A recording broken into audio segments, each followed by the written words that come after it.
नमस्कार दोस्तों, आपका हमारे YouTube चैनल ओए कहानियाँ में स्वागत है। ऐसी ही और कहानियाँ सुनने के लिए हमारे चैनल को सब्सक्राइब करें और बेल आइकन को प्रेस कर दें ताकि हर कहानी का नोटिफिकेशन आप तक पहुंच सके। एक दुख भरी कहानी।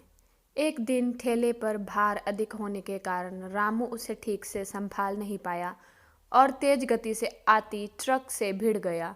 अगले ही पल उसकी मौत हो गई और उसके पीछे रह गई उसकी पत्नी जानकी और दो छोटे छोटे बच्चे गुड्डी और गुड्डू। एक तरफ रामू का अंतिम संस्कार किया जा रहा था और दूसरी तरफ उसके बच्चे बिलख रहे थे।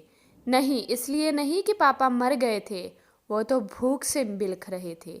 उन्होंने कई दिनों से पेट भर खाना नहीं खाया था और आज तो मुंह में एक निवाला भी नहीं गया था, सो भूख से रोए जा रहे थे।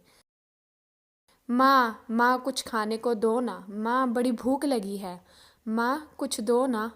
कोई पत्थर दिल भी इस दृश्य को देखकर पसीज जाता। पड़ोसियों को भी दया आ गई, अगल बगल से खाना आ गया। बड़े दिनों बाद आज गुड्डी और गुड्डू पेट भर के खाना खा रहे थे।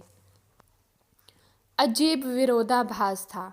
एक तरफ लोग रामू की मौत पर दुख व्यक्त कर रहे थे, वहीं दूसरी तरफ उसके अपने बच्चे बड़े चाव से भोजन कर रहे थे।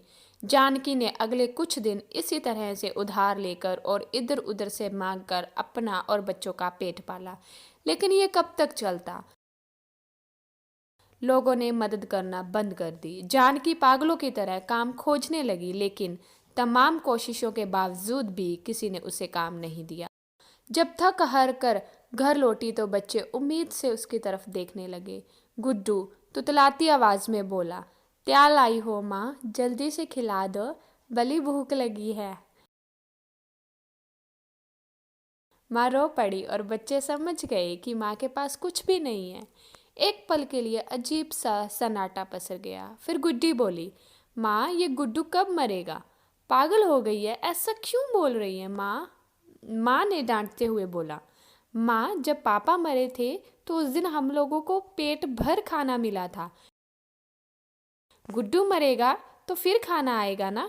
गुड्डी की बातें सुनकर माँ की आंखें फटी की फटी रह गई। उसके पास गुड्डी की बात को कोई जवाब ना था। दोस्तों, ये सिर्फ एक कहानी नहीं है, ये दुनिया के करोड़ों लोगों की हकीकत है। इस पर गौर कीजिए।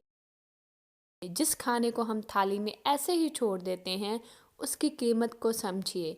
बचपन में हमें अन्न का आदर करना सिखाया जाता है, लेकिन चूंकि हमने कभी असल भूख नहीं देखी होती, इसलिए हम उसका आदर करना नहीं सीखते। एक दिन, बस एक दिन भूखा रहकर देखिए और आप करोड़ों लोगों का दर्द समझ जाएंगे।